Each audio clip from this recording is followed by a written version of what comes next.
Pregnant सास।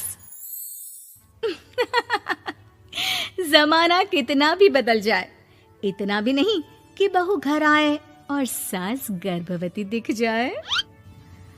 देखो मीरा, माँ का पूरा ख्याल रखना है, उनसे अब काम नहीं होता है। क्यों, क्या हो गया है? तुम्हारी माँ तो हट्टी कट्टी दिख रही है, पूरी शादी में घोड़ी की तरह नाची है, अब क्यों काम नहीं होता उनसे?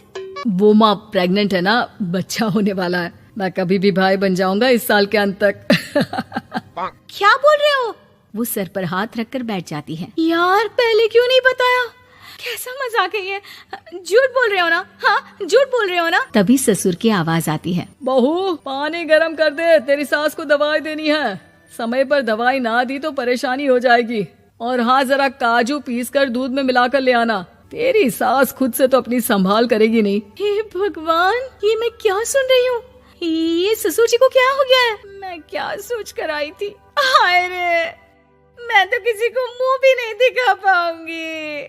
अब ये रोना धोना बाद में करना, पहले गर्म पानी कर दो, माँ को दवाई देनी होगी। और हाँ, रात को माँ के पैरों में तेल लगा देना। बहू को गुस्सा आ जाता है, वो बड़बड़ करती किचन में जाती है जहाँ उसका ससुर खड़ा होता है। एक बड़ी जिम्मेदारी है हम सबके सरों पर। इस उम्र में माँ बनना खतरे से खाली नहीं होता। हाँ हाँ पता है, तो क्यों बन गई माँ? अरे खतरे से कम नहीं है तो क्या जरूरत थी लल्ला पैदा करने की? कैसी बात कर रही हो बहू? क्या तुम खुश नहीं कि घर में एक नया मेहमान आएगा, छोटे छोटे पैरों से पूरे घर में घूमेगा? पिताजी, ये हाथ जोड़े आपके, आप यहाँ से जाओ। ये शायरी बाद में बताना, अभी मैं पानी गरम करके थर्मस में दे देती हूँ। सारा दिन पिलाते रहो गरम पानी। और हाँ, ये बच्ची की बात बार बार मुझसे कोई नहीं करेगा। बहू का पारा अब चढ़ा ही रहता था। वो काम तो सारा करती, लेकिन किलस किलस कर। मीरा सारे काम से फुर्सत पाकर बैठी होती है कि माँ का फोन आ जाता है। बेटा, बहुत बड़ी जिम्मेदारी है तेरे सर पर, अच्छे से निभाना। ससुराल में हर किसी को खुश रखना वैसे तो मुश्किल है, लेकिन भगवान ही हिम्मत देता है बहू को हर कुछ सहकर सबको खुश रखने की। क्या बड़बड़ किए जा रही हो माँ? जानती भी हो कि यहाँ क्या चल रहा है? मेरी सास, अरे तेरी सास तो देवी है देवी। कितने खुश हो रहे थे सारे तेरी सूरत देख देख कर। पता नहीं जैसे बहू नहीं कोई मन मांगी मुराद मिल गई हो उन लोगों को। अरे बात तो पूरी सुनो। मन मांगी बुरा तो पूरी हुई है।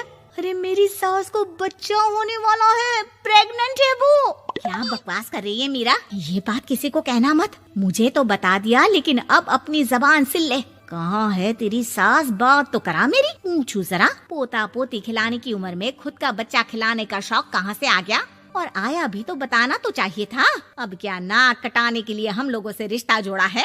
रुक, तेरे पापा से बात करती हूँ। मीरा फोन रखकर लेट जाती है। वो एक सपना देखती है कि उसकी गोद में एक बच्चा खेल रहा है।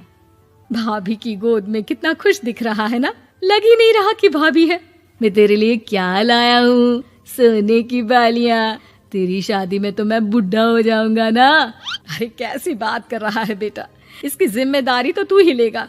हम लोगों का तो कोई भरोसा नहीं, कब ऊपर वाला उठा ले। बहू को सास को देख देख कर गुस्सा आ रहा था। तभी वहाँ पड़ोसन आ जाती है। अरे बहू, तुझसे तो पूछने से भी डर लगता है कि कब खुशखबरी सुना रही है।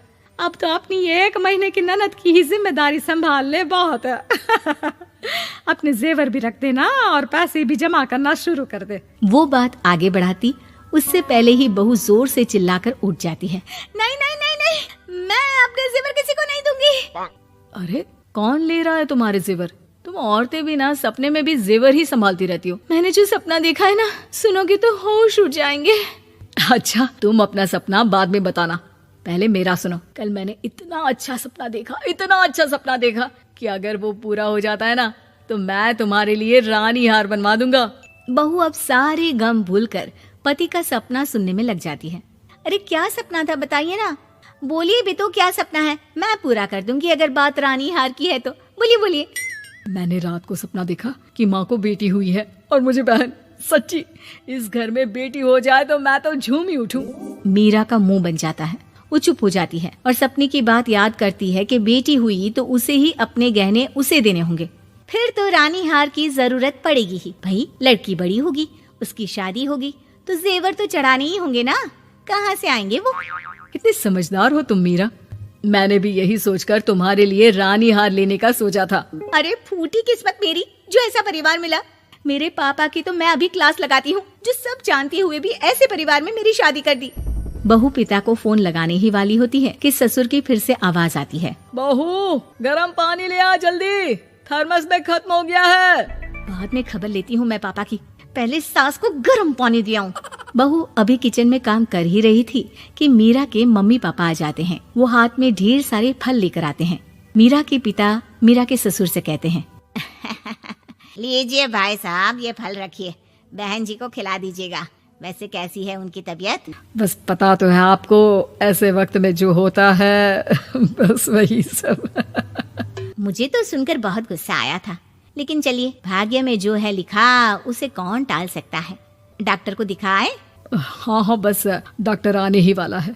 अच्छा हुआ आप लोग भी आ गए। उतने में एक सुंदर सी लेडी डॉक्टर आती है। पेशेंट कौन है आप? अरे नहीं जी, मैं तो बहू हूँ इस घर की। मैं तो अभी सोच भी नहीं सकती पोता या पोती के बारे में। अभी तो मेरी सास ही। अरे चुप हो जाना, देख तो ले, डॉक्टर है ये, किसी के भी सामने गुस्सा फोड़ देती है। डॉक्टर कमरे में जाती है और थोड़ी देर बाद बाहर आ जाती है। पीछे से सास भी निकल आती है। हे भगवान, इतना दुख तो किसी को भी ना दे जितना मुझे दिया है। देखिए बहन जी, आप लोग